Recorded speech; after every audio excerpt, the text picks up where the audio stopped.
So, hello everybody. Let's get started with the panel. My name is Aniket. I'm generally interested in the decentralized and distributed cryptography, and today we have a very interesting panel with people in academia and industry, as well as people who are from the industry, and we are going to talk about the problems or the interesting thing that's happening in the distributed and decentralized cryptography. So let me quickly introduce the panel. I'll go alphabetically. So the first panelist we have Ittai Ibrahim. Ittai has been working on distributed systems and has done very interesting work on distributed consensus algorithm as well as on distributed cryptography, both in the synchronous and asynchronous system. And at the VMware, he has also built many of these interesting protocols. Next, we have Kashin. Kashin has worked in this space for several years. I will say that even when I was doing PhD, half of the time I was reading his papers and trying to understand and work on that project. So it is really, and I always enjoy talking to him about these topics. So it's very happy to have Kashin over here. He was at IBM Zurich for several years, and recently he has joined University of Bern. Third, we have Harry Halpin. So Harry has been working and active in the applied crypto space as well as in privacy space for several years. His most recent venture is Name Technology, where he's trying to build the anonymous communication protocols, which are inherently distributed systems and employ cryptography. So we look forward to hear his perspective for different aspects regarding do all we talk about here is crypto is good from the practical perspective, what he finds works so far for all his ventures. And finally, we have Andrew Miller. Andrew Miller is a faculty member at University of Illinois and Urbana-Champaign, who has been working on distributed systems, robustness recently particularly. And among many of his accolades, I guess, for me at least, he made honey badgers very famous by calling many of his protocols with his name. So welcome to have all of you over here. I'll very briefly talk about kind of a set of the space. So we already saw different applications of the protocol that we're considering. We saw that threshold signatures, crypto setup ceremonies, threshold wallets, random beacons, even threshold decryption, encryption, all sort of different applications which are getting considered here. And we see more and more of those getting employed, and we not only see the code basis, but probably people running such systems. So there are lots of interesting applications. I added dollar because for sure people can think of more, and I would like to hear interesting perspective even from the application perspective from the panelists. But at the same time, there are also challenges. I mean, how you set up the architecture, where those broadcast channels come from. Shall we always go for the asynchronous system, partial synchrony? What kind of communication model that we should consider here? We looked at in left there is this talk about this safety threshold and liveness threshold, but there is also inherent threshold which is relevant for threshold cryptography, the privacy threshold. And are there some interesting combinations of there can be played out that we could consider here?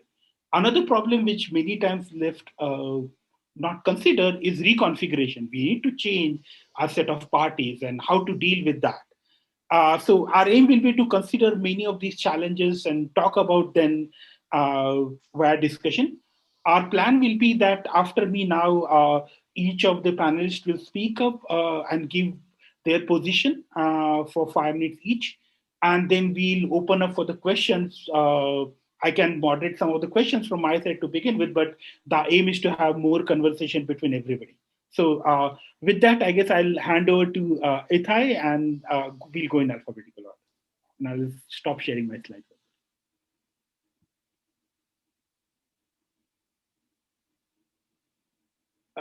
Ittai, you are muted.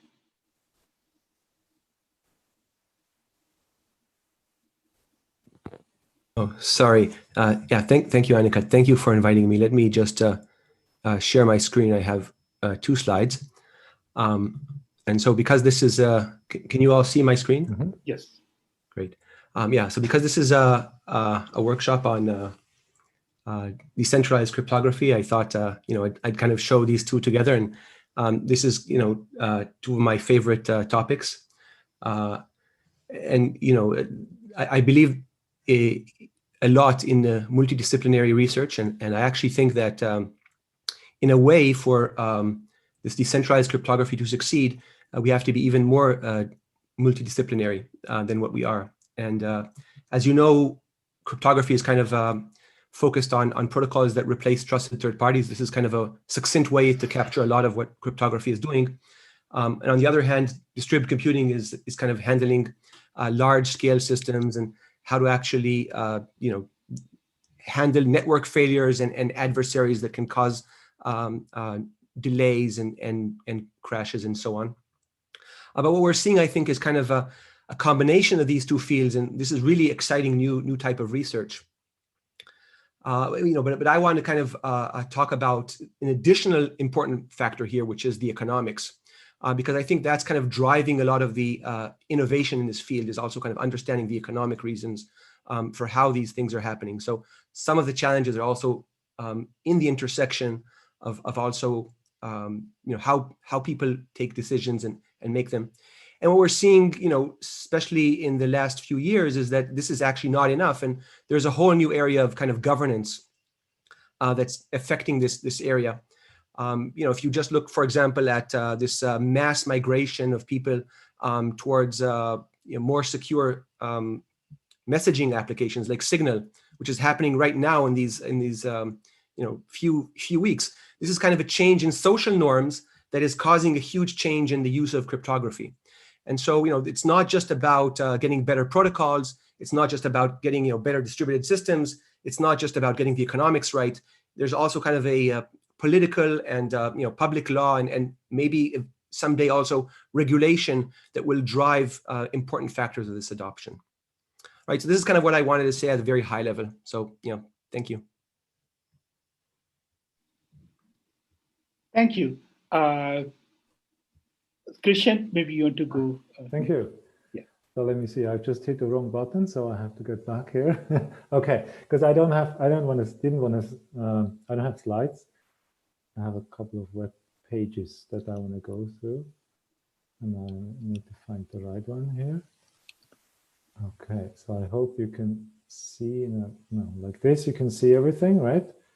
We can see the workshop web page. The program of the day. Okay, yes. So the story for me starts here, which is actually a while ago, where we at IBM Zurich here, we looked into doing using threshold crypto for distributed protocols. Yeah, and at the time, threshold crypto was not new, and the protocols were not new, but the protocols were getting a new spin, a new.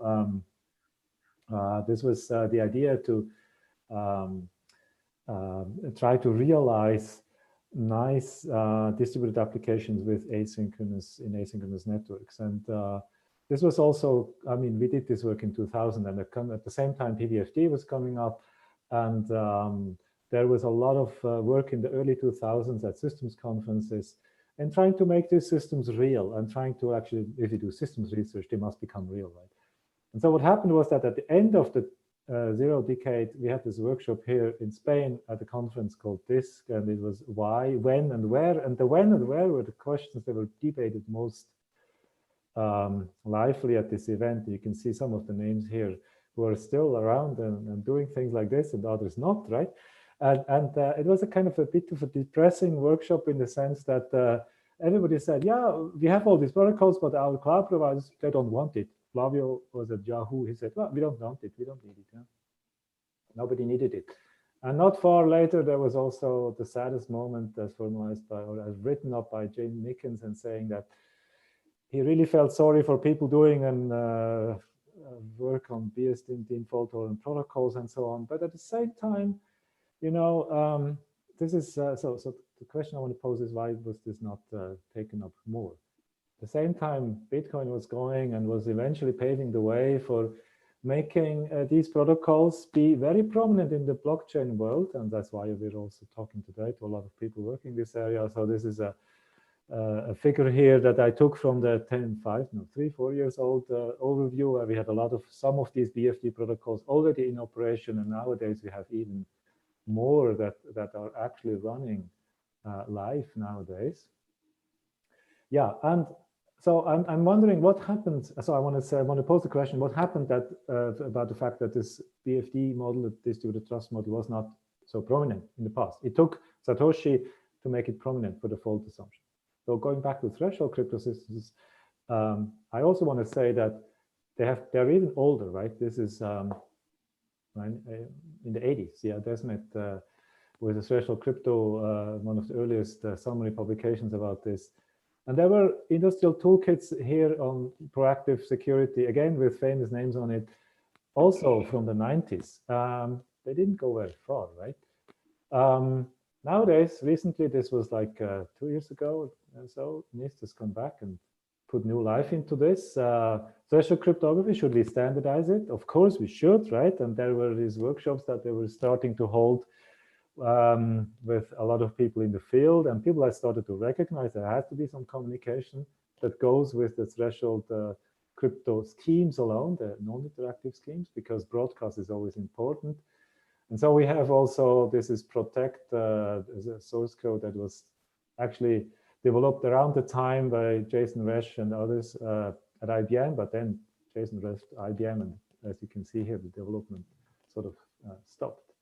So it still, to me, sort of means it's not really used a lot, right? And then you hear about Facebook, DM, Libra, and yeah, DM nowadays. There is also threshold crypto inside in hot stuff because Ittai just mentioned, right? So you go there and look at the code, right? And then you are sort of a bit disappointed because here you're actually counting individual signatures, you know? You're counting them, right? So there's no threshold in the code. And yeah, I'm going to stop here. I'm not going to talk about the DNS that also doesn't use the threshold crypto, but it claims to use it in some form, but actually uses HSMs to safeguard the keys. So brings me back to the question, have we not yet discovered the correct trust model for threshold crypto? Are we still waiting for it? Is it going to come? Because the threshold, the trust assumption of threshold crypto can be quite different also from the other assumptions that you get with a number of signatures. Yeah, that's my open question. Yeah. Are we going to see the breakthrough of this widespread use in the future, or like we did for BFD protocols, or are we going to wait a little longer? Awesome, Kashin. Yeah, that sounds very thought-provocative, and it's really great to see the summary. Yeah, cool. So I guess now we'll move on with Harry. Harry, please share your thoughts with us. Thanks. Let me thank you for inviting me. I'm very glad to be part of this workshop. Very honored. I just got I just have one or two minor things to say, which are a little bit different. So can people see this? Is that on the screen? Yes. Okay, cool. Can you see it when I switch the slides? Yes. You can't just, okay, excellent. Okay, so I'm just going to make a little bit of a point. So we are at NIM doing something completely different than threshold cryptography, although we are a consumer of threshold cryptography. And as someone that used to work in standards at the W3C and IETF for many years at MIT, I'm seeing a push by NIST and other folks to standardize threshold signatures, like Frost has come up, the Web3 work, Musig from Blockstream. Then we're also seeing, Privacy Pass, which is having a workshop right now, I think, to push to standardize that. I would say, with my standardization hat on, we need more R&D, and it's a bit premature to standardize right now. And the reasons we don't, as this workshop has explored, we don't quite yet have scalable systems. We don't have good understanding of a lot of the assumptions. And I'm going to focus on one little assumption, my little introduction, which is the assumption I'm working on now, which is secure anonymous channels. So, we spent years at NRIA showing things like TLS 1.2 wasn't actually a secure channel. Even Signal has minor issues. And even if you get those right, which we think TLS 1.3 does, and most gossip protocols don't have too much interesting going on in this way, you still basically have metadata leakage. And current existing solutions like Tor and Dandelion from Andrew don't actually provide any privacy against adversaries that can monitor whole or even substantial portions of the network, which is a real world problem because most of these blockchain networks are pretty small. So it's not even clear what obfuscating the IP address buys you against it only seems to work under a weak adversary. This is important, as said back in the 1990s by none other than Whitfield Diffie. Traffic analysis, not cryptanalysis, is actually the heart of signals intelligence. So, there's a lot of work in the space. I'm just going to point out they're very different. Obviously, VPNs don't make too much sense. Tor and Dandelion kind of go in another, do add multi-hops, and mixed nets, which are a very old part of research, which unlike threshold crypto hasn't yet been revived by the blockchain mania, do show that you can get different and work against stronger threat models. And you have to do all sorts of crazy stuff like adding cover traffic and timing obfuscation, and you, of course, have to worry about scalability. So the good news is we do have a mixed net working, so we think we can make a real-world anonymous channel, but then we start looking at other parts of crypto with my kind of company hat on, like anonymous credentials, and it's a total mess, and we need more work on decentralizing them. State-of-the-art is still very much centralized. You're seeing all sorts of nonsense like W3C DIDs being thrown around with absolutely no or optional privacy policies. And even schemes which are aiming at threshold crypto don't have good security proofs, don't have split and merge functionality. And so there's lots of open questions, and most of them revolve around getting the real world setup right, because real world networks are async. You got to really think about anonymous channels in terms of some of the properties you might be trying to get with threshold crypto might be better served by anonymous channels, such as key backing up in case of a node is taken out. We call that survivability. And as someone who's trying to figure out, I have to read lots of papers and work with my team to figure out which crypto to implement or which code to use. We would love to see much more better systematization of this work so we can understand what is kind of actually mature in the real world versus what is a good academic paper versus what security proofs are well accepted and what assumptions are correct. So that's what I'd like to see come out of this effort and all the standardization efforts that we've seen. We've got a bunch of code, but we're still looking for the right DKG, which we need, and the right anonymous credential schemes to implement. So thanks a lot.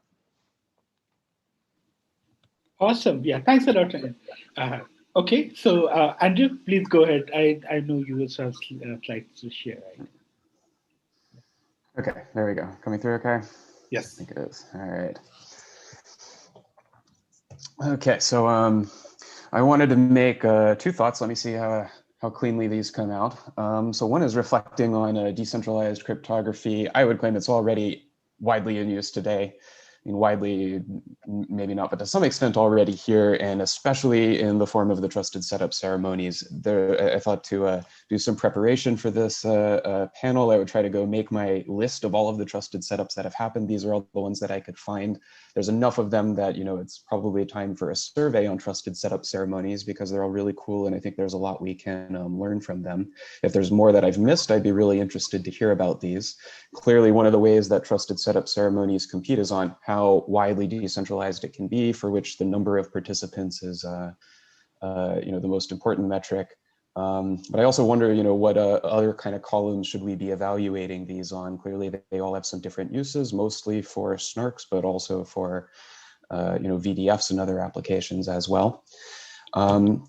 Trusted setup ceremonies are just so exciting. They're different in some ways than I think the intended use of DKGs, which you imagine being maybe anonymous participants in a cryptocurrency frequently doing DKGs. In contrast, the trusted setup ceremonies are somehow less anonymous because the reputation of the people participating is part of the story, and they tend to be a little more larger and high profile and one-off rather than something that's happening constantly. There's a bunch of components that are kind of the social layer of trusted setup ceremonies, which aren't necessarily present in the DKG uses. For example, the kind of first layer is that if you're going to participate in the trusted setup ceremony, you have to go make your post where you sign it with your well-known keybase or GPG key and put it in a GitHub repository along with a little trip report of everything that you did. Of course, you have to go, I'll play the little loop again. You have to go destroy your computer ceremoniously to get rid of all of the toxic waste when you're done participating in the trusted ceremony. Some things are geared towards concealment and privacy, like Hudson Jameson built his own tinfoil Faraday cage for his trusted setup. Others are really geared towards diversity and high entropy. So Amber Baldé's contribution to the sapling setup ceremony was to go and get strangers in a bus station to go, enter random numbers onto a sheet. So there's a whole kind of variety of different things here. And I think we haven't yet really mined all of the insights to get from these trusted setup ceremonies. And one that I thought that I would highlight here is that one thing that I think that we could do better on is kind of systemizing what it means to attest to your participation in a trusted setup ceremony, because these are kind of emergent, so I don't think anyone's really articulated exactly what it is that you're doing when you participate publicly in a trusted setup ceremony. But in a sense, you're saying, I at least did my best effort to follow the code and correctly destroy my stick of RAM after I'm done.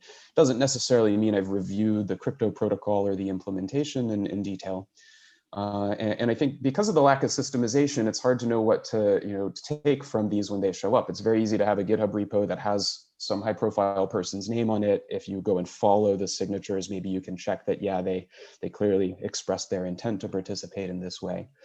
But if the goal is to basically produce these trusted parameters that are going to last for a long time and be very widely trusted and have high confidence, this kind of social layer of, really in a principled way, attesting that you participated, I think that that's a social layer to improve on.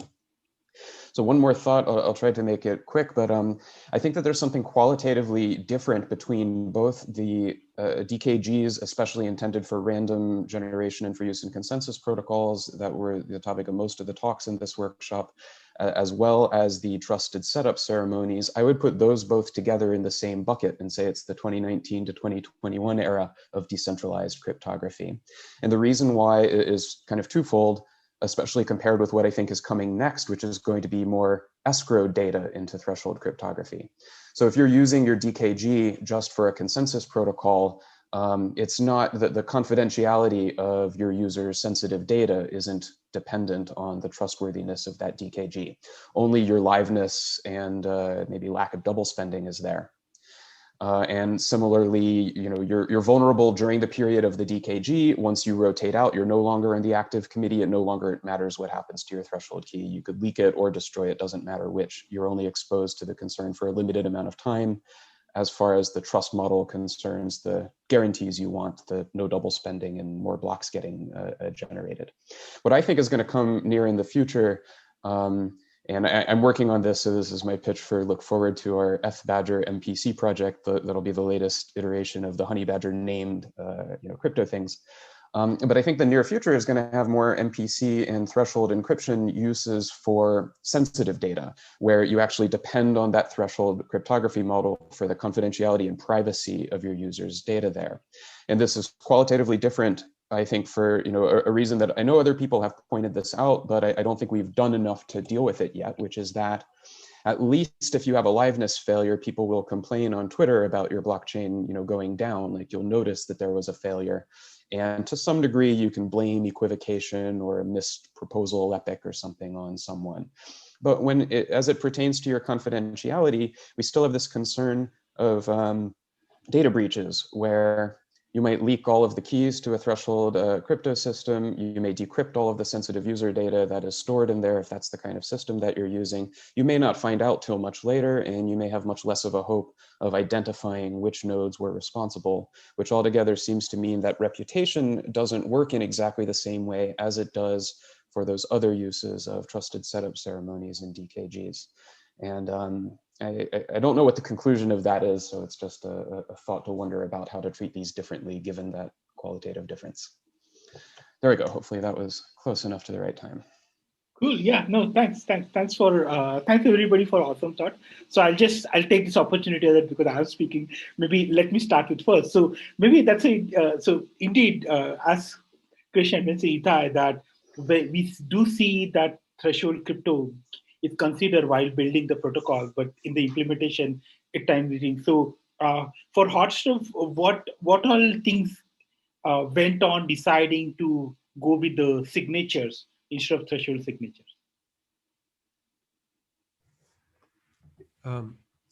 Yeah, so I think we have to separate between academic impact and then real world systems. So obviously for you know, providing better theorems, we know that threshold cryptography is very valuable. And I kind of agree with Andrew here that in a sense, we're using more and more multi-party computation. So for me, threshold cryptography is just, you know, initial steps in towards multi-party computation. And then when you come to build a system, maybe the scale that you have, maybe it's small enough that you know, aggregating 30 signatures in one big string is as good as compressing them into one. You know, if I had to, in my view, Christian did, you know, really good introduction saying that a lot of the ideas here came from earlier works. A lot of them came from Christian's work, actually.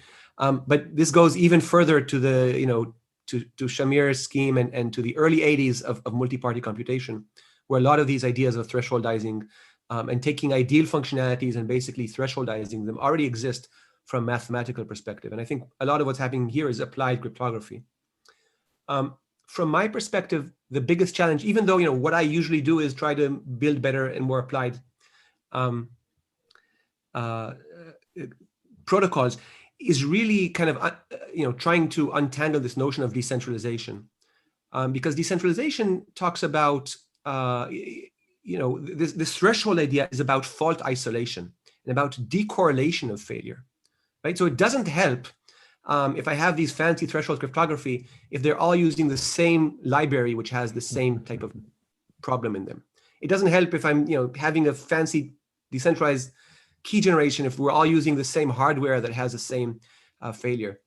And, you know, maybe it's also a question of, and so that's kind of the hardware part, which I think is challenging. The software part is challenging. And then obviously, in the end, there are humans that are running this. Right, so it could be that, you know, Andrew's ceremonies are great, or maybe they're just, you know, small videos on a PowerPoint, and there are no real people behind them. So really, to me, you know, this idea of how do you get you know, good fault isolation and decorrelation at the software layer, at the hardware layer, and at the human layer, right, the political layer in some sense. These are hard questions. They're not about, you know, threshold cryptography or multi-party computation. Interesting. Yeah. Thanks a lot. So, does somebody want to add more about this from I agree very much. Do you hear me? Yeah, I'm not. I agree very much about making things real. Yeah. And there comes another consideration that I didn't have in my story earlier, but threshold crypto is, from a key management perspective, distinctively different. It has unique features, pro and con. The pro feature is that your other endpoint doesn't have to know that you're doing a threshold private key, that you're holding the key in threshold. Yeah, that's actually how it's defined. Yeah. On the other hand, you also means that you always have the same key.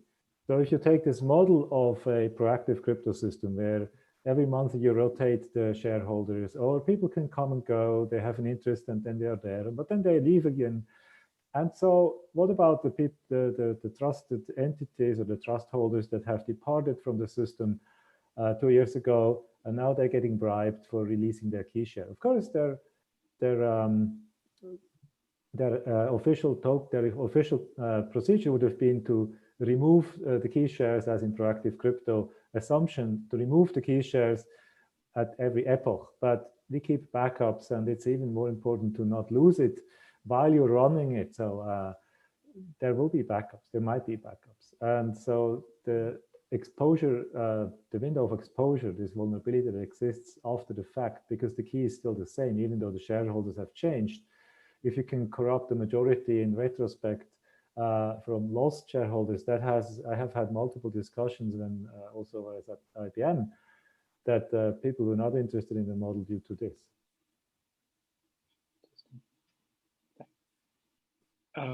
So we also have very interested, like participants who may want to chime in something or suggest that they find something in this space, or other panelists want to say something? I mean, I'd like to make one point on decentralization. So I did a systemization of knowledge paper in PETS with Carmela Troncoso, George Nisis, and some other folks on decentralization. And when you really think about it, obviously decentralization is just distributed computing in an adversarial setting, so all the components could be malicious.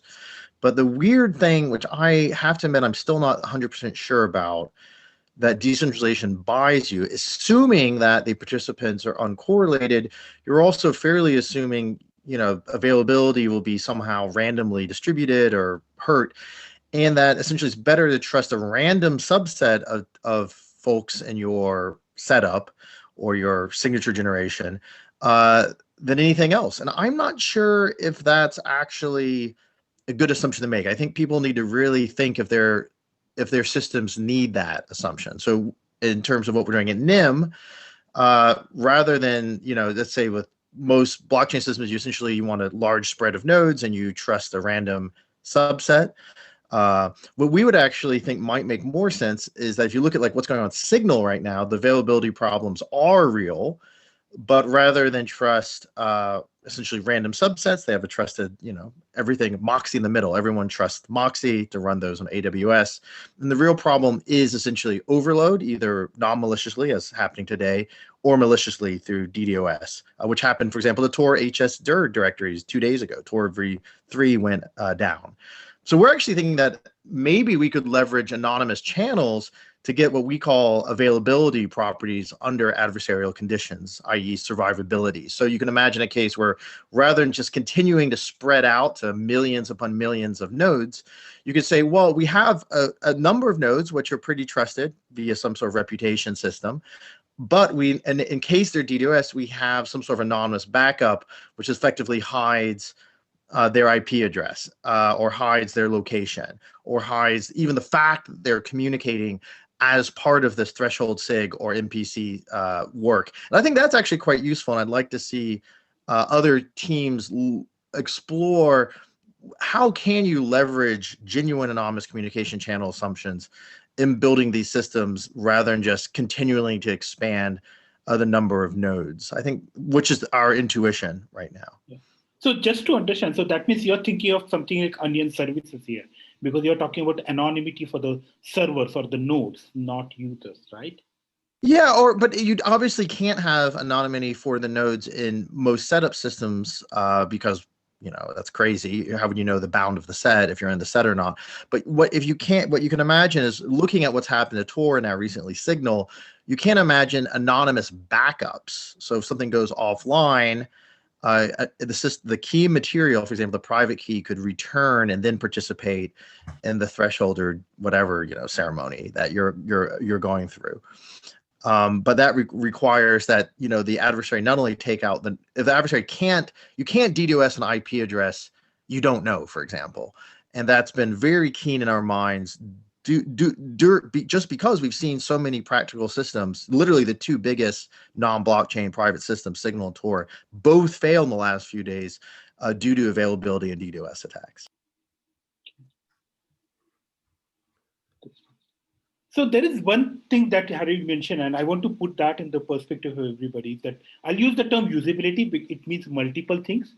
But what I'm asking is that how can end users know that they can trust a system? So any thought from anybody that, because do the end user understand distributed crypto? Probably not. So for them, it will be how they actually extract trust from such environment. And that also applies to ceremonies, right? Because Andrew can have interesting stories where how this ceremony is run and how still there were some lively chat, let's call them that way, on Twitter and other environments where people question different aspects of ceremony. So thoughts about how to make it more usable, more, how can we make it better so that people can trust it better? I think that I really like Ittai's point that decorrelated failures is king. Like that's really the end to which decentralization is, a tactic intended to get there. And I think that one of the things that I'm picking up on as an aesthetic vibe about trusted ceremonies, but that actually speaks to that, is I use the word diversity when showing those little pictures, but didn't say much about it. But I think that I think that things that look diverse are thought by users to essentially give that decorrelation of failures. Like the ideal setup ceremony will have multiple implementations and it will have multiple participants, some wearing suits and some are anonymous anime character pseudonyms. And it just seems like they would fail in different ways. And I think that that's something that's both kind of an essential truth, like that shows up in models. Clearly you want the decorrelated failures, but I think it's also something that is somehow recognizable and perceivable. Like I do think that people can understand a mental model of failing in different ways. So I have hope for it, even if it's not exactly clear how to achieve it at scale. Yeah, I mean, I'd like to chime in really quickly on in terms of diversity. I think we can lean back also on what we learned from the original Web 2, not just Web 3, the standardization of, for example, browser crypto, where we had a very diverse set of TLS libraries for a very long time that were all broken in unique and wonderful ways that became, and the more libraries we had, the more broken they became. And I don't know if this is, I do believe in diversity. I think that Ittai's point is completely correct. That being said, because diversity does lead to more bugs, this kind of led the IETF and W3C to push back on diversity, lean to efforts like boring SSL and increase work on formal verification, because that's just another way to get out the bugs and sort of say, well, if everyone's running this formally verified code set, that'd be great. The problem is we don't have formal verification for most of the things that people in blockchain are interested in. A, it's slow. B, state of the art, the field is still behind where blockchain is. So even including just very basic things like pairings, we don't have formally verified curves. So until we do, I think diversity is the best we can hope for. Yeah, I'll be happy to add maybe some high-level comments on related to governance and economics. But before that, I do want to kind of mention, address Christian's point, which I think is a technical one related to the importance of looking at adaptive adversaries and mobile adversaries, because I think Christian raised some challenges in terms of security, and we have tools to model this.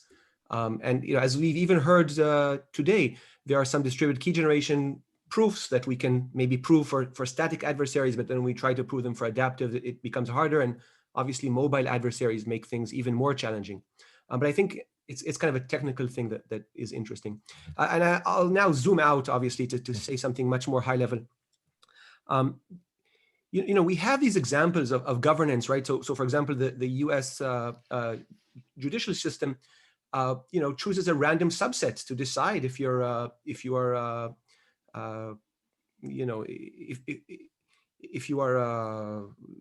should go to jail or not, right? So very important decisions are made by a random subset.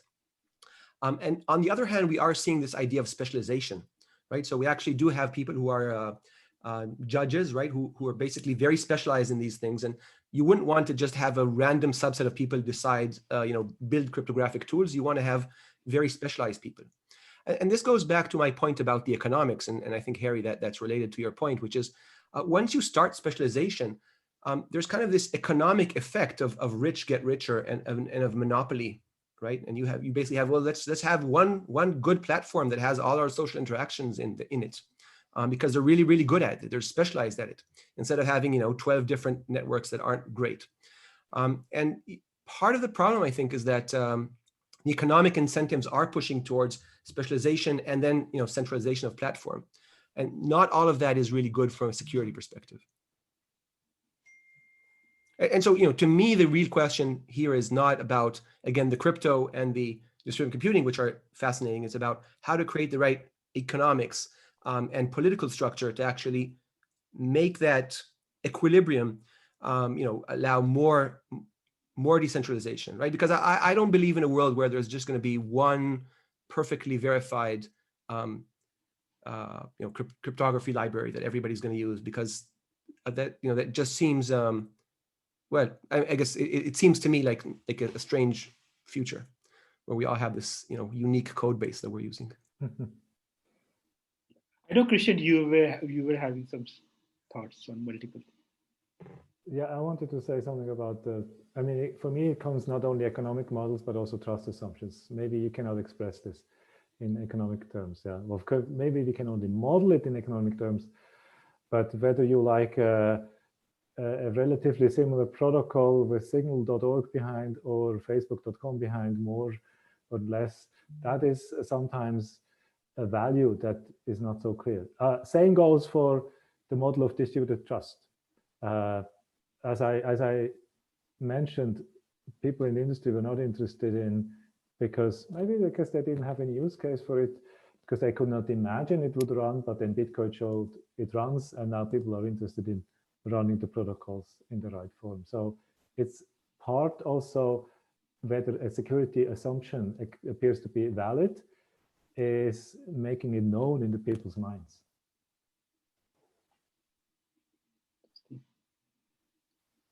Cool. So somebody else want to, from the panel, mention, or we can actually probably should open up the panel for questions from several other people who are sitting.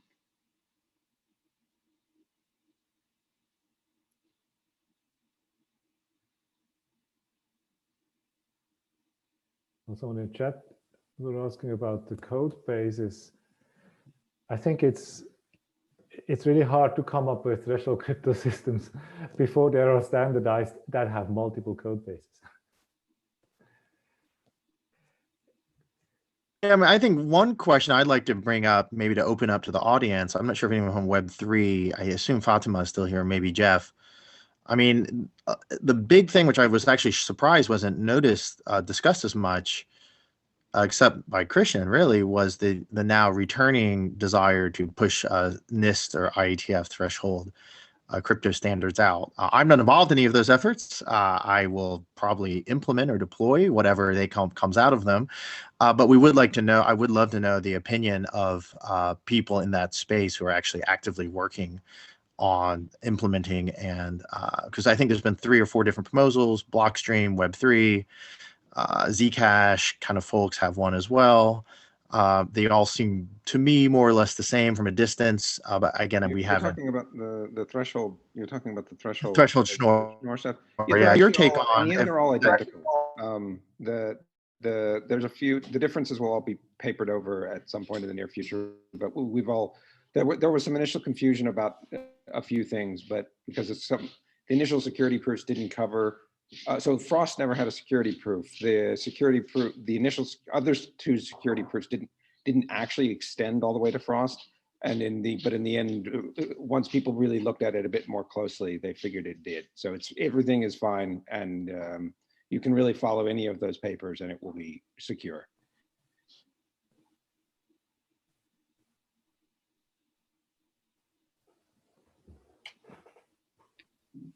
Did you get the people behind the drivers attack and the later ROS attack to look at it and to clarify that their attack definitely does not hold? So this I actually spoke to Nevin about. I mean, Nevin and I had a chat about this last fall, before I implemented it in our crypto library, which happened last January. And yeah, I mean, he didn't look at it very long, but I discussed the protocol with him. So the security proofs are a bit long, but people will just have to read the security proofs and be satisfied by them in the end, I think is the only real answer there. But previous schemes had security proofs, very good ones, but the security proofs for this specific type of scheme are very, very complicated due to the fact that you have to use a forking lemma in order to they're not so actually in order to cope with in a sort of concurrent setting. So unless you've like really looked at them, I don't know. There is no forking lemma in the current version of ours. I'm not sure. I don't think we ever had a forking lemma in the version that's on ePrint. I need to update it.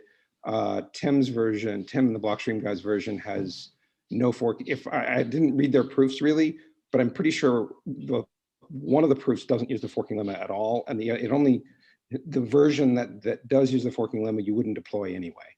So there's actually no forking lemma in any of this. Okay. So maybe Tim, you also want to pitch in there, or? You're unmuted in Zoom, Tim, but we're not getting audio. Yeah. Sorry. Now? Now we are, yeah. Sorry. Yeah, so in our paper, we offer, so this is music 2, we offer 2 proofs. And one is in the algebraic group model, and that's why you won't need a forking lemma. And this is for a slightly more efficient scheme. And the other one uses the forking lemma twice even. And yeah, and this one needs the forking lemma, and it's slightly less efficient.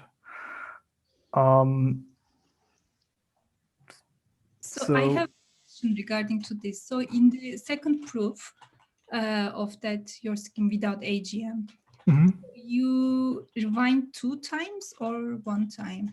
And where does this 4 comes from? Because of the rewinding? Because in that case. So we use the forking lemma twice. We fork once. So I think I can't go in all of the details, but yeah. Let me keep it short. I think what's special about music is the kind of key aggregation it does. It doesn't use proofs of possession in the public key. So you can just combine any public keys and you don't need additional zero knowledge proofs that come with the public keys.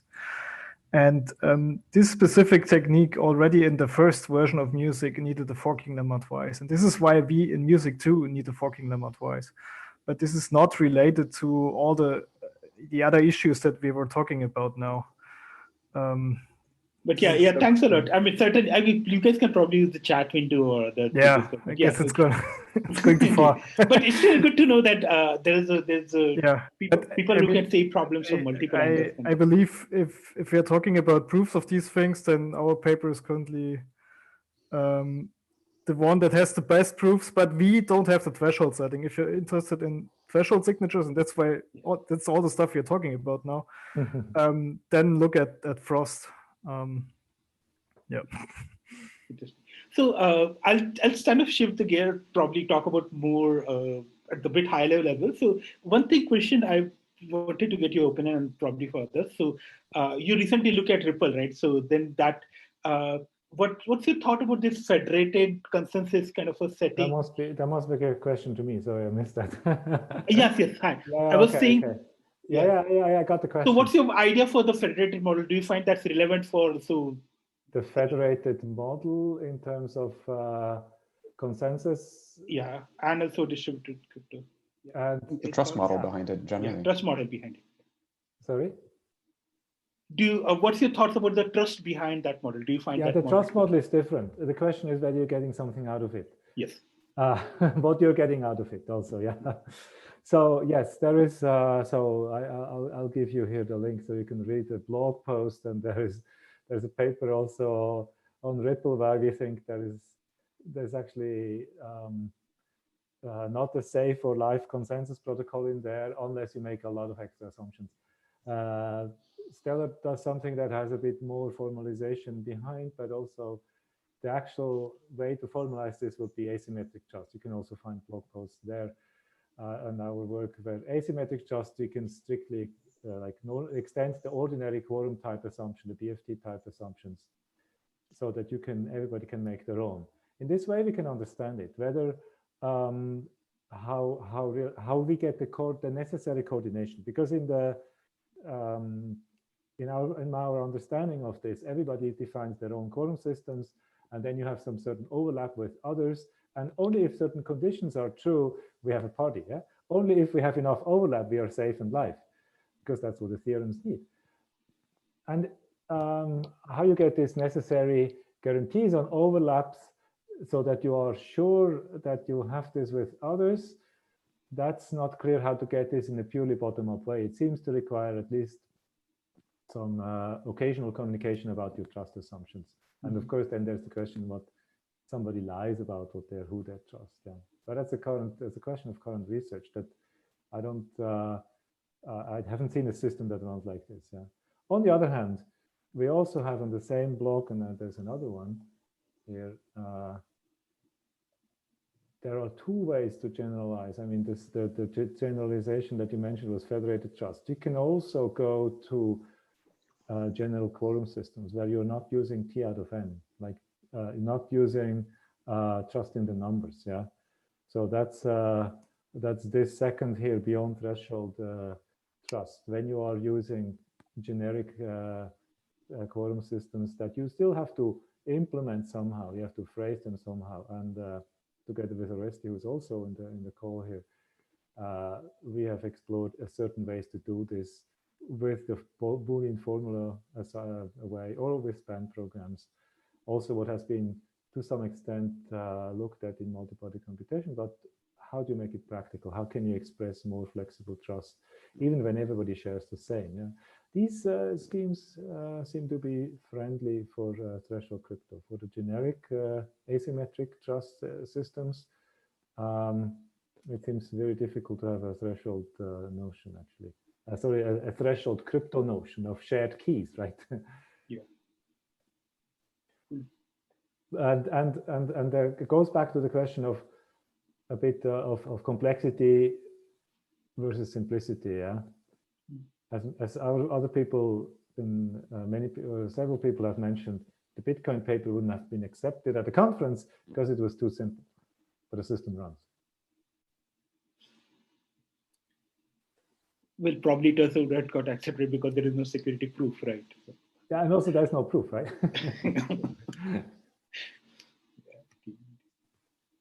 Somebody else who has some thoughts on these the federated model trust related things and asymmetric trust kind of environment? What do you think comes next for those? Like, how do you think, you know, it's hard to kind of formulate this, but like, how we start learning what, how people can understand the model behind that, or what's like, is the main application for this going to be another Ripple-like blockchain that, you know, includes something, or is there some other way to try out the decentralized, the federated trust model? Like, it's rather resembling of the web of trust approach to identity, although I'm glad to move on to a different application for that kind of trust model. But yeah, I wonder if you have an ideas of how to, what could be like a next incremental application.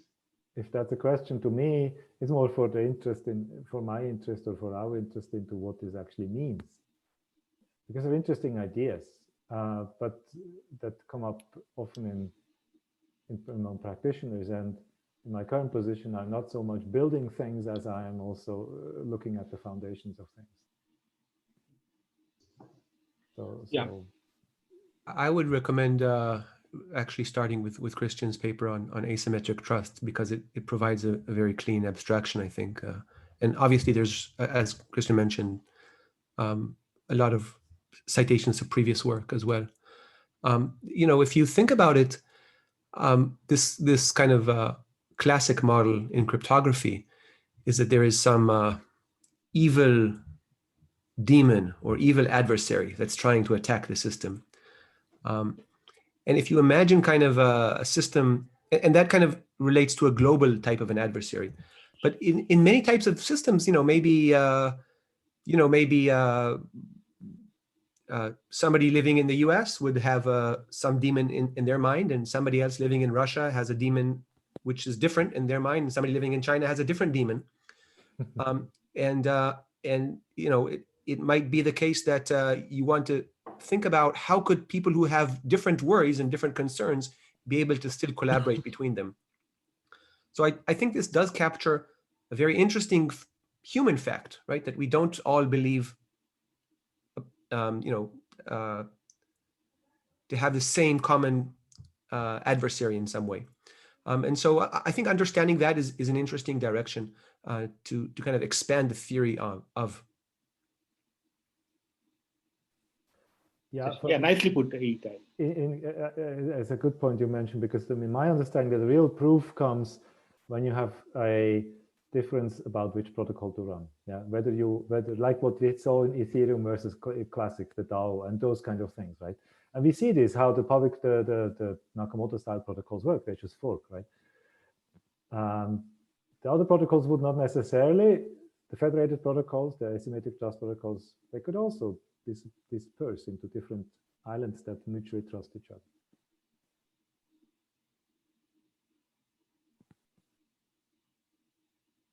Okay, some more questions from the audience.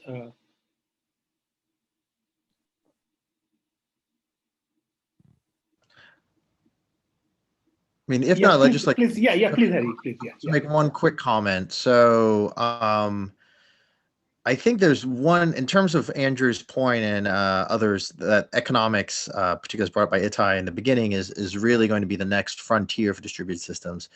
I would like to point out, if you look at places like the Economics and Computation Conference in the economics field, what formal cryptography, particularly compared to many other fields, has a very good formal kind of background. However, our current economic work, when we apply, and if you go to like a blockchain conference and you see a description of incentive system, it's often, to be honest, a little bit vague. There's not necessarily proofs of rationality and equilibrium. And then what we've noticed is that I think maybe one next stage for the field of decentralized cryptography would be to actually get our rigor to the standards of rigor used in the economic field, which should not be underestimated. It's actually a very high level of rigor with a very different set of assumptions. And I would like to see more cross-pollination in the future between economists with formal backgrounds, of which very few are looking at blockchain, but which we could probably interest them, particularly if there's grants or whatnot from organizations like Web3. Or, and I think that will, when you start merging these different sets of assumptions in terms of economic assumptions, we'll be able to get a fantastic new field together. So, Harry, I wanted to, that was one of the questions I added myself to. So, especially considering protection against the active adversary, active attacks, which we know is a challenge typically in any kind of anonymous distributed system to deal with. So, what are the things, choices that you are plan to make at NIM or have already made, and are there some approaches that you went for and other approaches that give up? Some thoughts in that direction? Because some node fail, then things can work.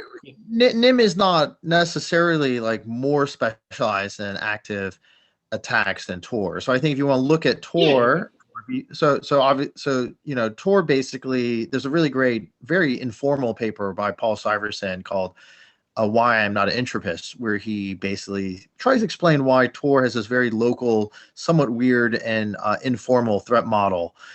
Basically saying, well, if we rely on a huge amount of diversity, it's unlikely to work against adversaries. Even we're more interested in active attackers, and they'll have active attackers tend to be very local. And I think, to Paul's credit, I think that was actually the right threat model back in, I think, 2005 or whenever he wrote that paper. I don't think that's necessarily true, particularly in blockchain work. There's been excellent work at University of Luxembourg looking at attacks on the network level and taking advantage of topology of peer-to-peer networks in terms of everything from Bitcoin to Zcash and so forth, so on and so forth.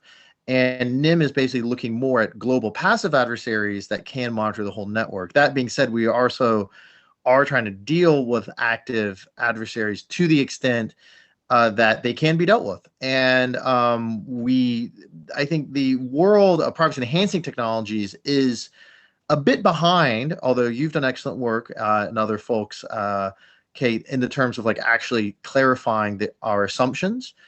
That being said, our main focus is global passive adversaries.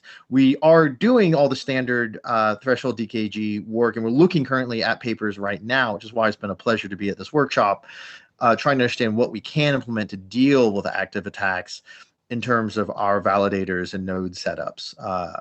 That being said, we also are particularly interested in leveraging anonymous channels as a way to prevent active attacks, something which we believe has been somewhat understudied. So since there is Alistair, you want to talk about the point that you're making? Not really. So yeah, rationality is just a much harder assumption to deal with than honesty. So if you're dealing with an honesty assumption, we have games in cryptography, but they're 2-player games. When you're talking with a 1,000-player game, it becomes very different if you don't know how much collusion is going on. So we can very easily, like, if we assume that all our players are not colluding, it's probably not too hard to analyze an actual equilibrium, but this often isn't the problem. And it's just much harder getting an economic justification for blockchain. We'd love to do it, but yeah. So indeed, Ittai, I'll just add a bit more to that question. Is that what can be a good starting point, even in terms of academic literature? Hey, knowing the current scenario that we observe in this space, and we look at the economic aspects, what's a good starting point there to understand these rational networks design settings? Yeah, I mean, I think there are papers that talk about rational secret sharing that I learned from. So that's one place I would start with. But I actually think this is just like any multidisciplinary research. I remember at the beginning there were, coming from distributed computing, I remember people who said, okay, I understand cryptography, and you really have to, spend a few years and do another PhD to kind of understand cryptography. And I also remember the opposite, which is, cryptographers coming and saying, yeah, Byzantine agreement is just another signature scheme. Christian Kashin can maybe comment more on that. I want to caution cryptographers and researchers in general, just saying, yeah, economics, that's just, just a slap on Nash equilibrium, and vice versa. So, I mean, I think you really need to kind of spend effort, deeply understanding in order to find the right place to do these, multidisciplinary type research. We did focus on economics, and I will say there's kind of a microeconomic and a macroeconomic questions that I think are both interesting. Ask yourself how, again, this question of this amazing mass move towards signal, right? Is this, an economic event? It actually might be more related to kind of political changes and potentially social changes. Why aren't emails today encrypted end to end? I won't answer, but I believe there is both an economic reason and potentially a political reason. There was, why wasn't the web transitioned to HTTPS, even though we had some of these technologies? So when did that change? That changed when some large providers, I think mainly Google, decided to kind of do that shift. And why did that happen? I think potentially it was a few years before they realized that these Edward Snowden revelations, that most of their infrastructure was actually readable and writable. So I guess it's not just about the economics, but also about kind of the political aspects here. And I want to kind of just relate this to this notion of privacy and anonymity, which I think is really fundamental. And Harry, you touched on that several times, and I think Andrew has done very important work on showing how MPC can actually help provide a way to transact, which is anonymous, and hide the metadata. And I think this is kind of another important aspect. And I want to tie this into if you're following the blockchain world, right? One of the big places where people talk about economics is this MEV, minor extractable value, right? And front running. And so, economics is there. And part of the reason why you have this ability to front run is because you don't have anonymity, is because you have information asymmetry. And in fact, these kind of more sophisticated systems that we're talking about, which I think multi-party computation enable, can give you better fairness. And I think those better fairness will help both economically, right, and also from a governance perspective will kind of allow, again, more diverse, essentially more fair systems of governance. I can imagine that in the near future, you will need fairness for your DKG protocols as a protocol property that's not necessary for any of the security goals under the usual threat model. Like, it's unnecessary, it's a side property, but may actually be really crucial for getting multi-stakeholder buy-in and therefore getting deployment at the government layer.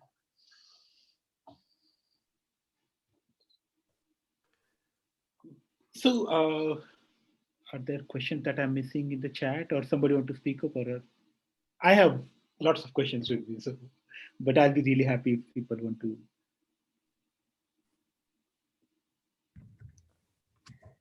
Could I ask a question? I have a comment. I would like to go back to Ittai's previous comment about the different demons that each of us might have. So it's again the asymmetric distributed trust. That's very interesting. And I was thinking that if each of us has different beliefs, then it could be the case that we simply cannot work all together, right? That we simply cannot agree. So I think it's an open question. What do you do in that case? Do you need a central authority to instruct you what to do? Do you employ randomness? Or how should the protocol, or maybe you give up on agreement? If we cannot agree, then we form multiple groups. What I would like to hear your opinion on that. Thank you.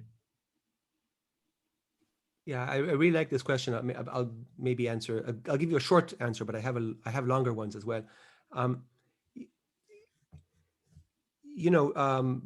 There's two ways to do mathematics in science. One is to kind of come up with a theoretical model, and then do some math behind it. And if you look at these amazing breakthroughs in cryptography, that's how they were done, right? Multi-party computation and so on. This is not about solving a real-world problem, but I mean, we really have different powers in the world, and people really do have different demons.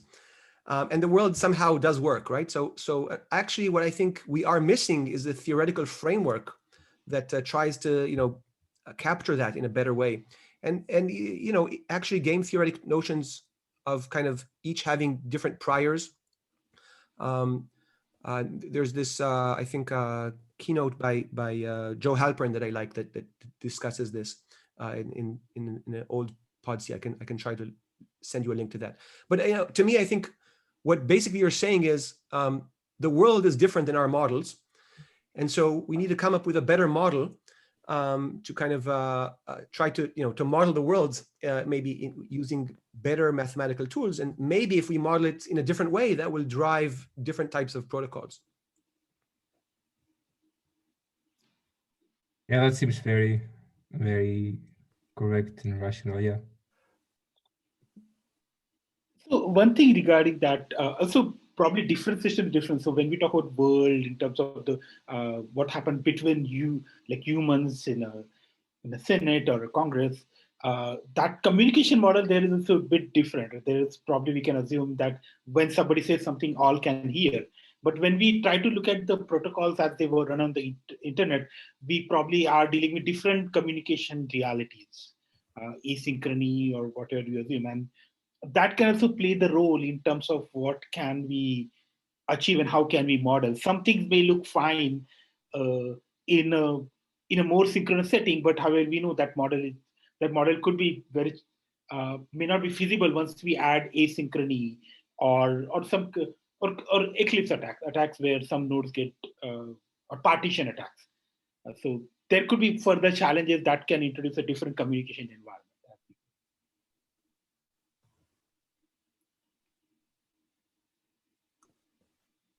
More question?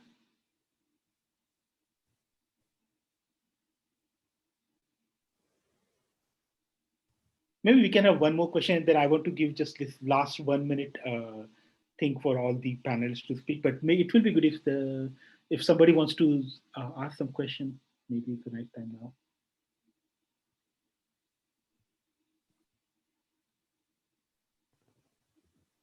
Okay, I think people are getting hungry now. So how about we do this way now that we can have a 1 minute thought from all of the panelists in terms of what they find interesting or what they're taking away from here that can be also helpful for everybody.